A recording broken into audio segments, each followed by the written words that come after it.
बिस्मिल्लाहिर्रहमानिर्रहीम। हर तरह की तारीफ़ और हम्द व सना अल्लाह ताला ही के लिए है और लाखों करोड़ों दुरूद व सलाम अल्लाह के हबीब हज़रत मोहम्मद सल्लल्लाहु अलैहि वसल्लम की ज़ात अक़दस पर। अस्सलामु अलैकुम मुअज़्ज़ज़ नाज़रीन, आज हम पार्ट नंबर 2 शुरू करते हैं। हज़रत अब्दुल मुत्तलिब को ये हुक्म उस वक्त दिया गया जब वो अपनी मन्नत भूल चुके थे। पहले ख्वाब में इनसे कहा गया मन्नत पूरी करो। उन्होंने एक मेंढा ज़बह करके गरीबों को खिला दिया। फिर ख्वाब आया इससे बड़ी पेश करो। इस मरतबा उन्होंने एक बैल ज़बह कर दिया। ख्वाब में फिर यही कहा गया इससे भी बड़ी पेश करो। अब उन्होंने ऊँट ज़बह किया। फिर ख्वाब आया इससे भी बड़ी पेश करो।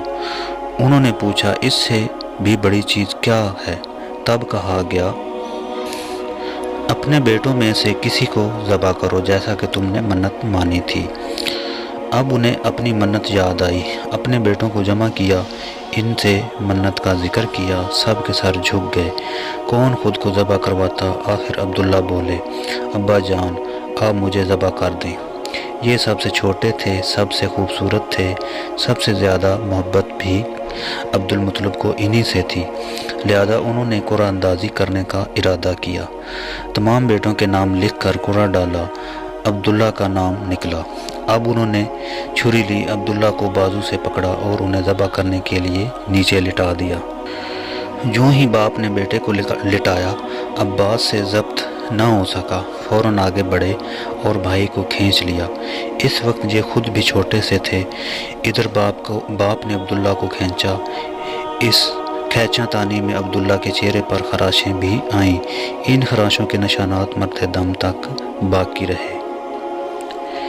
इसी दौरान बनु मखज़ूम के लोग आ गए। उन्होंने कहा आप इस तरह बेटे को ज़बह ना करें, इसकी माँ की ज़िंदगी ख़राब हो जाएगी। अपने रब को राज़ी करने के लिए बेटे का फ़िदिया दे दें। अब सवाल ये था कि फ़िदिया क्या दिया जाए। इसकी तरकीब ये बताई गई कि कागज़ पर 10 ऊँट लिखे जाएं, दूसरे पर अब्दुल्ला का नाम लिखा जाए। अगर 10 ऊँट वाली पर्ची निकले तो 10 ऊँट कुर्बान कर दिए जाएं। अगर अब्दुल्ला वाली पर्ची निकले तो 10 ऊँट का इजाफ़ा कर दिया जाए। फिर 20 ऊँट वाली पर्ची और अब्दुल्ला वाली पर्ची डाली जाए। अब अगर 20 ऊँट वाली पर्ची निकले तो 20 ऊँट कुर्बान कर दिए जाएं, वरना 10 ऊँट और बढ़ा दिए जाएं। इसी तरह 10-10 करके ऊँट बढ़ाते जाएं। अब्दुल मुत्तलिब ने ऐसा ही किया। 10 ऊँट बढ़ाते चले गए। हर बार अब्दुल्ला का नाम निकलता चला गया, यहाँ तक कि ऊँटों की तादाद 100 तक पहुँच गई।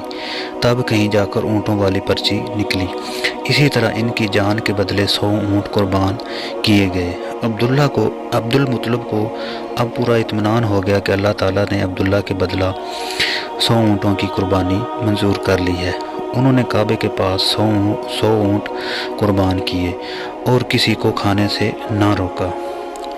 सब इंसानों, जानवरों और परिंदों ने इनको खाया। इमाम ज़ोहरी कहते हैं कि अब्दुल मुत्तलिब पहले आदमी हैं जिन्होंने आदमी की जान की कीमत 100 ऊँट देने का तरीका शुरू किया। इससे पहले 10 ऊँट दिए जाते थे। इसके बाद ये तरीका सारे अरब में जारी हो गया। गोया कानून बन गया कि आदमी का फ़िदिया 100 ऊँट है। नबी करीम सल्लल्लाहु अलैहि वसल्लम के सामने जब ये ज़िक्र आया तो आपने इस फ़िदिया की तस्दीक फरमाई, यानी फरमाया कि ये दुरुस्त है। इसी बुनियाद पर नबी करीम सल्लल्लाहु अलैहि वसल्लम फरमाते हैं, मैं 2 ज़बीहों का यानी हज़रत इस्माइल और हज़रत अब्दुल्ला की औलाद हूँ। हज़रत अब्दुल्ला कुरैश में सबसे ज़्यादा हसीन, इनका चेहरा रोशन सितारा की मानद। कुरैश की बहुत सी लड़कियां इनसे शादी करना चाहती थी, मगर हज़रत अब्दुल्ला की हज़रत आमना से शादी हुई। हज़रत आमना वहब बिन अब्दुल मनाफ बिन ज़हरा की बेटी थी। शादी के वक्त हज़रत अब्दुल्ला की उम्र 18 साल थी। ये शादी के लिए अपने वालिद के साथ जा रहे थे। रास्ता में एक औरत काबा के पास बैठी नज़र आई। ये औरत वर्का बिन नौफल की बहन थी। वर्का बिन नौफल कुरैश के एक बड़े आलिम थे। वर्का बिन नौफल से इनकी बहन ने सुन रखा था कि वक्त के आखिरी नबी का ज़हूर होने वाला है, और इनकी निशानियों में से एक निशानी ये होगी कि इनके वालिद के चेहरे में नबूवत का नूर चमकता होगा। यूँ ही इसने अब्दुल्ला को देखा, फ़ौरन इसके ज़हन में ये बात आई। इसने सोचा हो न हो ये वो शख्स है जो पैदा होने वाले नबी के बाप होंगे। चुनाचे इसने कहा, अगर तुम मुझसे शादी कर लो तो मैं बदला में तुम्हें इतने ही ऊँट दूंगी जितने तुम्हारी जान के बदले में ज़बह किए गए थे। इस पर उन्होंने जवाब दिया, मैं अपने बाप के साथ हूँ, इनकी मर्ज़ी के ख़िलाफ़ कुछ नहीं कर सकता, ना इनसे अलग हो सकता हूँ, और मेरे वालिद बाइज़्ज़त आदमी हैं, अपनी कौम के सरदार हैं। बहरहाल इनकी शादी हज़रत आमना से हुई। आप कुरैश की औरतों में नस्ब और मकाम के एतबार से अफजल थी। हज़रत आमना हज़रत अब्दुल्ला के घर आ गई। आप फरमाती हैं, जब मैं माँ बनने वाली हुई तो मेरे पास एक शख्स आया, यानी एक फ़रिश्ता इंसानी शक्ल में आया। इस वक्त मैं जागने और सोने के दरमियानी हालत में थी। आम तौर पर इस हालत को गुनूदगी कहा जाता है। इसने मुझसे कहा, क्या तुम्हें मालूम है तुम इस उम्मत की सरदार और नबी की माँ बनने वाली हो? इसके बाद वो फिर इस वक्त आया जब नबी सल्लल्लाहु अलैहि वसल्लम पैदा होने वाले थे। इस मर्तबा उसने कहा, जब तुम्हारे यहाँ पैदाइश हो तो कहना मैं इस बच्चे के लिए अल्लाह की पनाह चाहती हूँ, हर हसद करने वाले के शर और बुराई से। फिर तुम इस बच्चे का नाम मोहम्मद रखना, क्योंकि इनका नाम तौरात में अहमद है और ज़मीन और आसमान वाले इनकी तारीफ़ करते हैं, जबकि कुरान में इनका नाम मोहम्मद है और कुरान इनकी किताब है। एक रवायत के मुताबिक फरिश्ते ने इनसे कहा, तुम वक्त के सरदार की माँ बनने वाली हो। इस बच्चे की निशानी ये होगी कि इसके साथ एक नूर ज़ाहिर होगा जिससे मुल्क शाम और बसरा के मोहल्लात भर जाएंगे।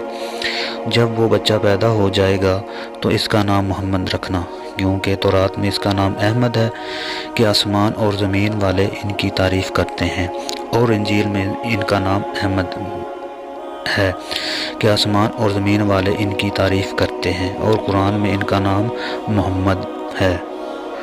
हज़रत अब्दुल्ला के चेहरे में जो नूर चमकता था, शादी के बाद वो हज़रत आमना के चेहरे में आ गया। इमाम ज़ोहरी फरमाते हैं, हाकिम ने यह रवायत बयान की है और इसको सही करार दिया कि सहाबा रज़ी अल्लाह अन्हुम ने हज़रत नबी करीम सल्लल्लाहु अलैहि वसल्लम से अर्ज़ किया, ए अल्लाह के रसूल, हमें अपने बारे में कुछ बताइए। आप सल्लल्लाहु अलैहि वसल्लम ने इरशाद फरमाया, मैं अपने बाप इब्राहीम की दुआ हूँ, अपने भाई ईसा की बिशारत हूँ और खुशखबरी हूँ। जब मैं अपनी वालदा की शिकम में आया तो उन्होंने देखा, गोया इनसे एक नूर ज़ाहिर हुआ जिससे मुल्क शाम और बसरा के मोहल्लात रोशन हो गए। हज़रत आमना ने हज़रत हलीमा सादिया से फरमाया, मेरे इस बच्चे की शान निराली है। ये मेरे पेट में थे तो मुझे कोई बोझ और थकन महसूस नहीं हुई। हज़रत ईसा वो आखिरी पैगंबर हैं जिन्होंने आप सल्लम की आमद की खुशखबरी सुनाई है। इस बिशारत का ज़िक्र कुरान में भी है। सूरत साफ में अल्लाह ताला फरमाते हैं, और इसी तरह वो वक्त भी काबिल ज़िक्र है जबकि ईसा इब्ने मरियम ने फरमाया, ए बनी इसराइल, मैं तुम्हारे पास अल्लाह का भेजा हुआ आया हूँ कि मुझसे पहले जो तौरात आ चुकी है मैं इसकी तस्दीक करने वाला हूँ, और मेरे बाद जो एक रसूल आने वाला है इनका नाम मुबारक अहमद होगा, मैं इनकी बिशारत देने वाला हूँ। अब चूँकि हज़रत ईसा अलैहिस्सलाम ये बिशारत सुना चुके थे, इसलिए हर दौर के लोग आप सल्लम की आमद का बेचैनी से इंतज़ार कर रहे थे। इधर आपकी पैदाइश से पहले ही हज़रत अब्दुल्ला का इंतकाल हो गया। साबिका कुतुब में आपकी नबूवत के एक अलामत ये भी बताई गई कि आपके वालिद का इंतकाल आपकी वलादत से पहले हो जाएगा। हज़रत अब्दुल्ला एक तिजारती काफ़िले के साथ तिजारत के लिए गए थे। इसी दौरान बीमार हो गए और कमज़ोर होकर वापस लौटे। काफ़िला मदीना मुनव्वरा से गुज़रा तो हज़रत अब्दुल्ला अपनी ननिहाल यानी बनु निहार के यहाँ ठहरे। इनकी वालिदा बनु निहार से थी। ایک ماہ تک بیمار رہے اور انتقال کر گئے۔ انہیں یہیں دفن کر دیا گیا۔ تجارتی قافلہ جب حضرت عبداللہ کے بغیر مکہ مکرمہ پہنچا اور عبد المطلب کو پتہ چلا کہ ان کے بیٹے عبداللہ بیمار ہو گئے ہیں اور مدینہ منورہ میں اپنی ننیال میں ہیں، تو انہیں لانے کے لیے عبد المطلب نے اپنے بیٹے زبیر کو بھیجا۔ جب یہ وہاں پہنچے تو عبداللہ کا انتقال ہو چکا تھا۔ مطلب یہ کہ آپ صلی اللہ علیہ وسلم اس دنیا میں اپنے والد کی وفات کے چند ماہ بعد تشریف لائے۔